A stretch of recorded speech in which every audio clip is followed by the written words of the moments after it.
The school heartthrob lost at truth or dare. His punishment, kiss me. Bad news, I am a guy. Worse news, I am gay, and he is Theo Mitchell, the most infamously straight guy in our grade.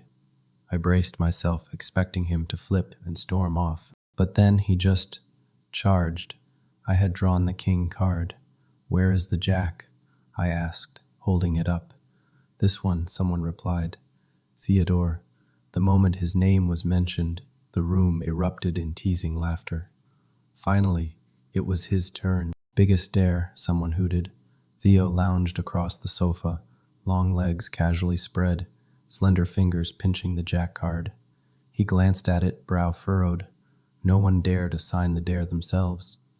They drew from the deck. Then, in that calm, measured voice, he read it aloud. "Kiss the person sitting fourth to your left." A hush fell over the room. Who would be so lucky? Everyone counted fingers. And of course, the eyes landed on me. My stomach twisted as I shrank into the sofa. I caught Theo's furrowed brows, his expression unreadable. Someone murmured, "Maybe, skip it." "What? Chicken out now?" Another shouted, "That is not fair. Switch people if you want, but the dare stands." Theo's gaze was sharp, almost predatory. Everyone knew what was left unsaid. He was straight, and I was not. But this was just a game, right? The crowd got louder, chanting and teasing. I glanced at him and tried a small, sarcastic smile. "Your dare's supposed to scare me. You can always walk away if you want." And then, in a blink, he stood up. 6 foot. 3 of him loomed over me, blocking every scrap of light. He tilted his head, like a cornered tiger forced to the brink. "Can I kiss you?" His voice was low, almost growling. The room went silent. Even a pin drop would sounded deafening. I grinned. "Sure, I can handle it." Before I could think twice, his tall frame leaned down, lips pressing to mine. The kiss was brief, intense, a shock of heat and pressure. Then, just as suddenly, he straightened up and stormed out of the room, leaving only a faint hiss behind. By the time I got back to the dorm, screenshots and rumors were already blowing up the campus forum. I flopped onto my bed, phone still buzzing with notifications. My roommate, Jake, was already scrolling through the campus social media app, eyes wide. "Dude, you are trending," he said, turning his screen toward me. Mitchell's mistake was the most upvoted thread. "Fantastic," I groaned, burying my face in my pillow. The memory of Theo's lips against mine lingered, warm, firm, and surprisingly gentle, despite the force behind it. But what struck me most was the look in his eyes right before he pulled away. Confusion, maybe even fear. Didn't he think he actually do it?" Jake continued. "The guy's practically a legend for being aggressively heterosexual. Didn't his dad play pro football or something?" "Military," I corrected automatically. Campus gossip traveled fast, especially about Theodore Mitchell. Ex-Marine, I think. I rolled onto my back, staring at the ceiling. Truth was, I noticed Theo long before tonight. It was hard not to. In a lecture hall of 200 students, he commanded attention without trying. That perfect posture, the way he frowned slightly when concentrating. I decatalogued these details from a safe distance, never expecting our worlds to collide. "You okay, though?" Jake's voice softened. He knew about my high school history, the bullying, the accidental shoves in hallways after I come out. "It was just a stupid dare," I said, more to convince myself than him. "By next week, someone will get caught skinny, dipping in the quad fountain, and everyone will forget about tonight." But sleep eluded me. Every time I closed my eyes, I saw Theo's face, felt the ghost of his touch. The strangest part wasn't the kiss itself, but how he asked permission first, like he actually cared about my consent, despite the public pressure. I was wrong about the campus forgetting. By morning, the incident had morphed into something larger than life. Whispers followed me to my 8 a.m. contemporary American literature class. I slid into my usual seat near the back, hoodie pulled up, trying to be invisible. Professor Hamilton was discussing Whitman as Song of Myself when the classroom door opened. Theo Mitchell walked in, 20 minutes late, wearing a basketball team hoodie and dark circles under his eyes. Several students nudged each other, barely containing their snickers. "Mr. Mitchell," Professor Hamilton said dryly, "how generous of you to join us." Theo muttered an apology and scanned the room for an empty seat. The only one available was 2 spaces away from me. I watched him hesitate, weighing his options, before reluctantly making his way over. I kept my eyes fixed on my notebook, scribbling nonsense to appear busy. But I could feel the heat radiating from him, smell the faint trace of his cologne mixed with fresh shower. He sat rigidly, not once glancing my way. "As I was saying," Professor Hamilton continued, "Whitman challenges conventional notions of identity and sexuality in ways that were revolutionary for his time." The irony wasn't lost on me. I risked a sideways glance at Theo, who was staring straight ahead, jaw clenched. A muscle twitched in his cheek. His notebook remained unopened. After class, I quickly gathered my things, intent on escaping before anyone could corner me with questions. But as I pushed through the door, a hand caught my elbow. "Evan, Theo." His voice was quiet but firm. "We need to talk." I turned, meeting his gaze for the first time since the kiss. Those deep blue eyes were guarded, unreadable. "About what?" "The viral moment where you kissed the gay kid and ran. Not much to discuss." His grip tightened slightly. "Not here. Meet me at the east side of the library. There is a study room I've reserved for noon." Before I could respond, he released me and strode away, shoulders set in that perfect line that always made him look like he was on a mission. Students parted for him in the hallway, like he was Moses, and they were the Red Sea. I stood frozen, unsure if I should show up or not. Curiosity won out over self-preservation. The east wing of the library was quieter than the main halls, populated mostly by graduate students and faculty doing research. Study room E was tucked in a corner, its frosted glass door offering privacy without complete isolation. Theo was already inside when I arrived, sitting at the small table, fingers drumming nervously. He de-changed into a plain black tee, shirt that stretched across his broad shoulders, making him look even more imposing in the confined space. I slipped in and closed the door behind me. "So, what is this about?" I asked, not bothering to sit down. He looked up, and for a split second, vulnerability flashed across his face before the mask of Theodore Mitchell, campus basketball star, slid back into place. "I wanted to apologize," he said stiffly, "for last night and for walking out like that." I leaned against the wall, arms crossed. "No need. It was a dare. We were both victims of circumstance." "That is not." He ran a hand through his short black hair. "Look, I am not good at this kind of thing." "What kind of thing, talking to gay guys after accidentally kissing them?" His eyes darkened. "Can you stop with the sarcasm for 5 minutes?" The sharpness in his voice surprised me. Theodore Mitchell rarely showed emotion beyond cool indifference or controlled aggression on the basketball court. This was something different. "Fine," I said, sliding into the chair across from him. "I am listening." He took a deep breath. "I didn't. Do you want you to think I ran because I was disgusted or something? It wasn't about you being, gay," I supplied. "You can say the word. It is not contagious." A ghost of a smile touched his lips. "There is that sarcasm again." "Defense mechanism," I admitted. "Developed it after being called faggot one too many times in high school." Something shifted in his expression, a flicker of recognition, maybe even empathy. "That is actually what I wanted to talk about. The rumors going around campus are getting out of hand. Some of the guys on the team are saying things." "Let me guess," I interrupted. "They re-questioning your sexuality now." "Welcome to my world, Mitchell. Only mine started in 7th grade when I did. Do you want to rate girls' asses at lunch?" He flinched slightly. I can handle what they say about me. I am worried about what they might do to you. That caught me off guard. What? Some of these guys are assholes, he said bluntly, and you are an easier target than I am. I stared at him, trying to understand what was happening. Theodore Mitchell was concerned about my safety, the same guy who hadn't spoken more than 10 words to me before last night. I don't need your protection, I said finally. I survived 4 years of small-town homophobia. I can handle a few frat boys with fragile masculinity. You shouldn't have to. His voice was quiet but intense.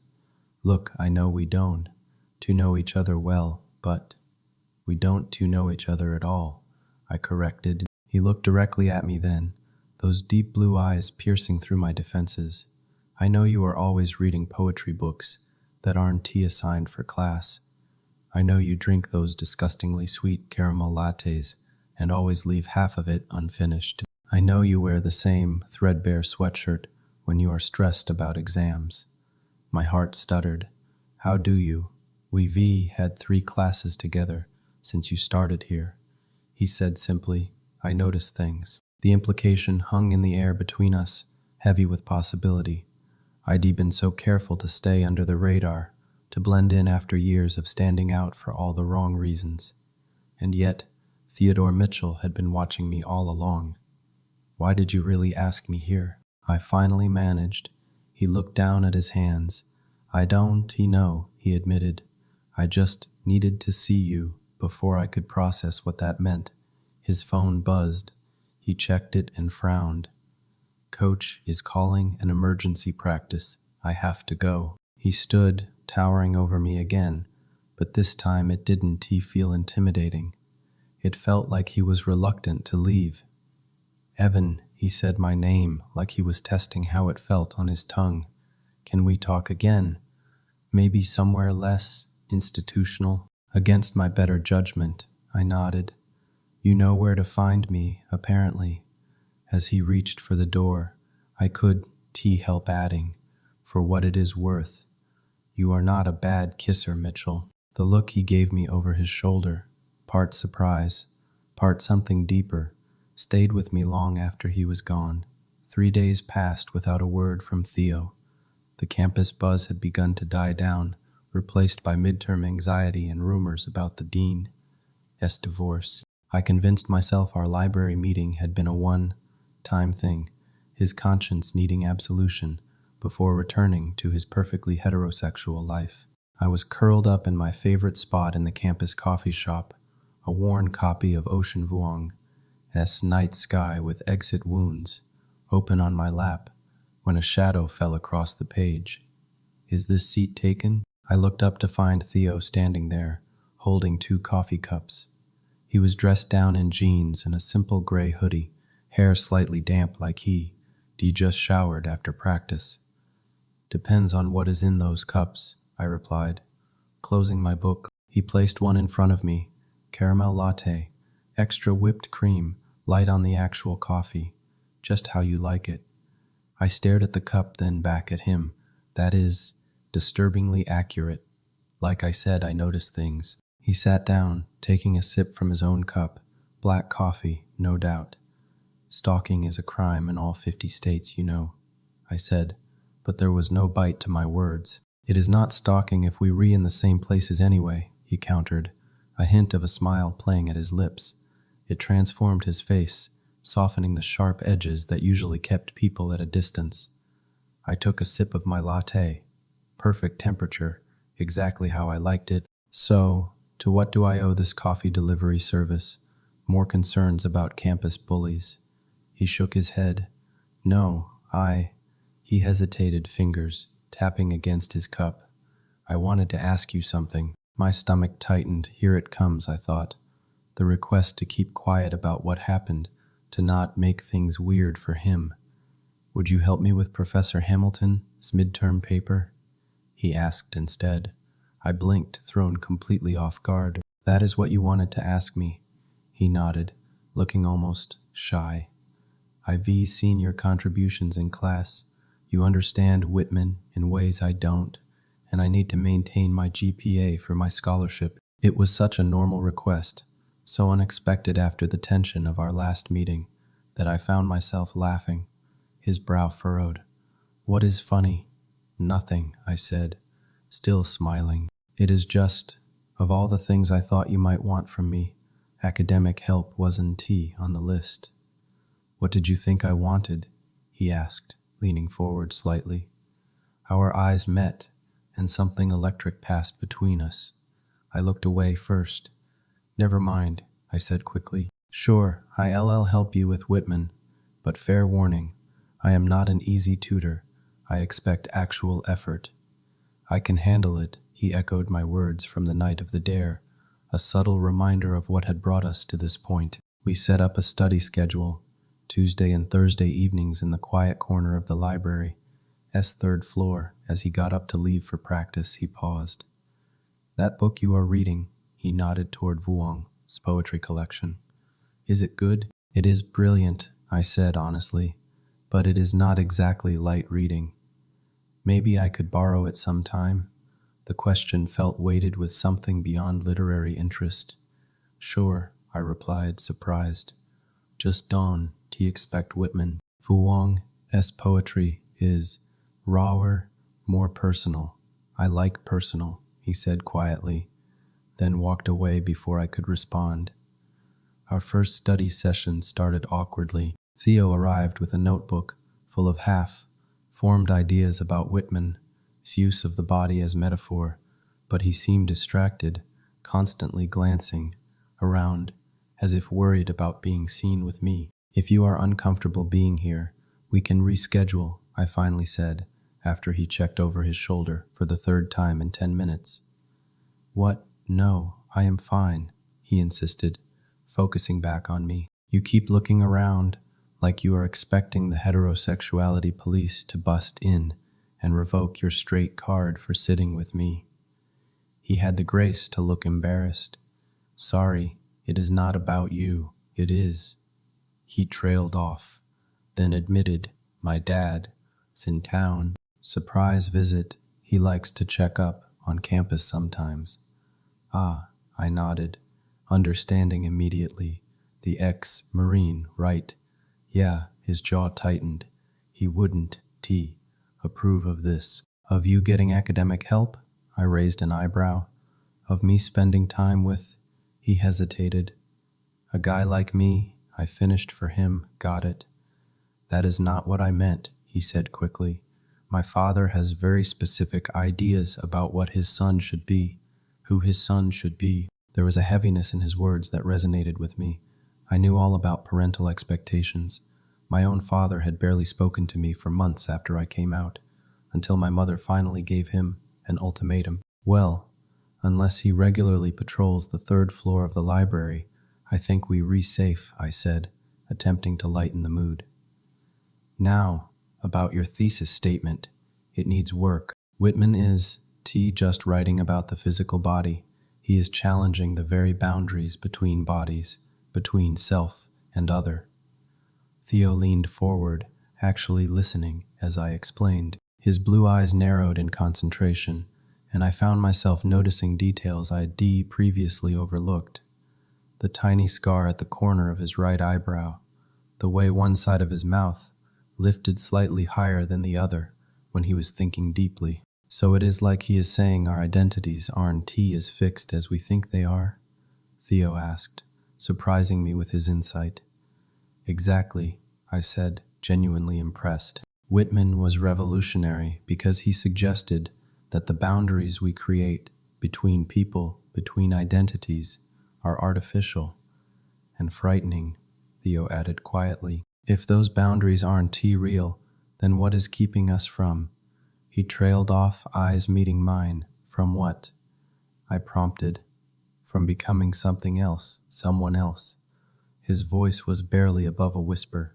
The air between us changed, charged with unspoken questions. I wanted to reach across the table, to touch his hand, to ask what he really meant, but I didn't dare break the fragile connection forming between us.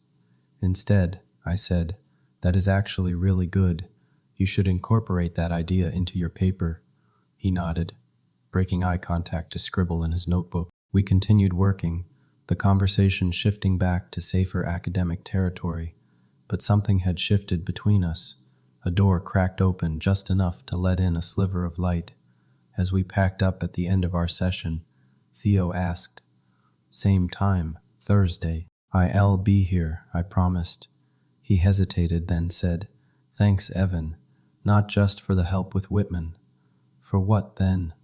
"For not making assumptions about me." He shouldered his backpack. "Everyone thinks they know who Theodore Mitchell is. It is exhausting sometimes." I understood completely. "The burden of other people's perceptions," I said. "I get it." He looked at me for a long moment, like he was seeing me clearly for the first time. "Yeah," he said softly, "I think you do." Our Thursday session never happened. I waited at our table for 45 minutes before accepting that Theo wasn't coming. No text, no explanation. I tried not to feel disappointed, or worse, foolish for thinking whatever was developing between us meant anything. I trudged back to my dorm through a light drizzle. Ocean Vuong's poetry collection, tucked inside my jacket to protect it from the rain. As I rounded the corner near my residence hall, I nearly collided with a tall figure huddled under the building's overhang. Theo stood there, soaking wet, water dripping from his hair down his face. His left eye was swollen, a dark bruise forming beneath it. "What happened to you?" I gasped, automatically reaching toward his face before catching myself. "Sorry, I missed our session," he said, attempting a smile that turned into a wince. "Had a slight disagreement with reality." "You need ice on that," I said, taking his arm and guiding him toward the entrance. "Come on."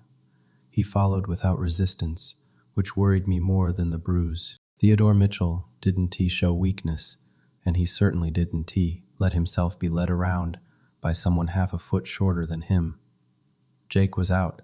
Thursday night was his standing date with the biology study group, so my room was empty. I sat Theo on my bed and went to get ice from the floor's communal freezer. When I returned, he was staring at my half of the room, the poetry books stacked on my desk, the vintage movie posters on the wall, the small rainbow flag tucked into the corner of my bulletin board. "Here."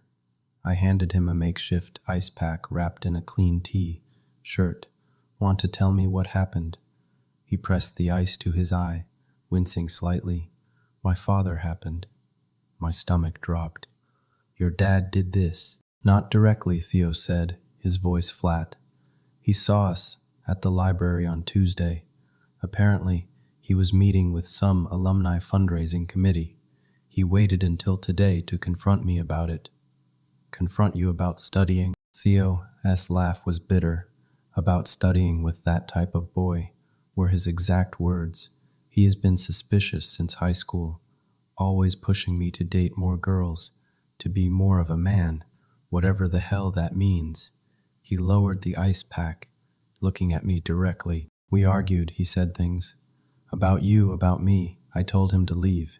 He did, but not before informing me that he'd be speaking with Coach Roberts about my priorities and character issues. "That is ridiculous," I said, anger flaring. "You can be kicked off the team for who you study with." "It is not about the team," Theo said quietly. "It is about my scholarship. My father has connections with the athletic department donors. If he decides I am not representing the Mitchell family name properly, the implications were clear." "So what happened to your eye?" He looked away. "After he left, I needed to blow off steam, went to the gym, started shooting hoops. Some guys from the team were there. They'd already heard rumors, asked if I was Mitchell's mistake now." I flinched at the reference to the campus forum thread. "When I didn't laugh it off. One of them, Bryce, said some things about you that I could let slide." Theo's voice hardened. "So I hit him. He hit back. Coach broke it up and suspended us both for a week." I sat down beside him, careful to maintain some distance. "You got into a fight defending my honor. That is surprisingly chivalrous." He finally smiled, a real one despite his swollen eye. "Don't get used to it. I am not usually the knight in shining armor type. Could ve fooled me, I said softly. His smile faded, replaced by something more vulnerable. Everything is falling apart, Evan. My father, the team, my scholarship, all because of one stupid dare, because of one kiss, I corrected gently. Our eyes met, and the air between us grew thick with tension. Without thinking, I reached out and brushed a drop of water from his cheek. His skin was warm despite the rain. It wasn't tea stupid, he whispered, leaning almost imperceptibly into my touch. No, I agreed, it wasn't tea. He closed his eyes for a moment, then pulled back slightly. I should go. I've already caused you enough trouble. Where will you go? Back to your dorm, where Bryce and his friends might be waiting. He shrugged. I'll figure something out. Stay, I said, surprising myself with my boldness. Jake won. Be back until late, and you look like you could use some rest. Theo hesitated, conflict clear on his face. I don't want to drag you into my mess. Too late, I said with a small smile. I've been part of this mess since you crossed the room to kiss me. That broke through his resistance. His shoulders sagged, the weight of the day finally catching up to him. Okay, he said, just for a little while. I lent him dry clothes, sweatpants that were too short for him, and a T-shirt that stretched across his broad chest. We sat on my bed, backs against the wall, and talked, really talked, about growing up with expectations we couldn't meet, about hiding parts of ourselves to survive, about finding solace in unexpected places. Basketball for him, poetry for me. Read me something, he requested as the evening grew late. From that Vuong book. I retrieved the poetry collection from my desk and opened to a dog-eared page. Someday I'll love Ocean Vuong, I said, naming the poem. I began to read, my voice soft in the quiet room. Ocean. Dawn, be afraid. The end of the road is so far ahead it is already behind us. As I read about forgiveness in bodies and the permission to be who we are, Theo closed his eyes, listening intently. When I finished, the silence between us felt sacred. That is beautiful, he finally said. Sad, but beautiful. The best poetry usually is, I replied. He turned to face me, so close I could count his eyelashes. Do you think it is possible to stop being afraid? I am still working on that myself, I admitted. His hand found mine in the space between us, fingers intertwining hesitantly. Never. He started, then swallowed hard. The kiss at the party wasn't my first time thinking about it, about you. My heart thundered in my chest. Why me? Because you are fearless, he said simply. You walk around campus completely yourself, not apologizing for who you are. I've been watching you since your first day in Hamilton S class, wondering what that feels like. I am not fearless, I confessed. I am terrified most of the time. I just got tired of pretending. His thumb traced circles on the back of my hand. I am tired of pretending too. The admission hung between us, monumental in its simplicity. Slowly, giving him every chance to pull away, I leaned forward until our foreheads touched. Evan, he whispered, my name a question and an answer all at once. I closed the last inch between us, pressing my lips to his. Unlike our first kiss, this one was unhurried, gentle, a conversation rather than a declaration. His hand came up to cup my cheek, holding me like something precious. When we finally parted, breathless, he rested his forehead against mine again. I don't know what happens tomorrow, he said honestly. I don't know how to be this person yet. We figure it out one day at a time, I told him, together if you want. He nodded, then shifted to lie down, pulling me against his chest. I fit perfectly in the curve of his body, his warmth enveloping me, as he drifted toward sleep, exhausted from the day. Battles, he murmured against my hair. I think I've been waiting for you all my life. I closed my eyes, savoring the feeling of being held by someone who saw me, really saw me. I am right here, I whispered back. I am not going anywhere. Outside, the rain continued to fall, washing the world clean for whatever tomorrow might bring. But here, in this small dorm room, we had created a sanctuary, a place where truth, however complicated, could finally breathe.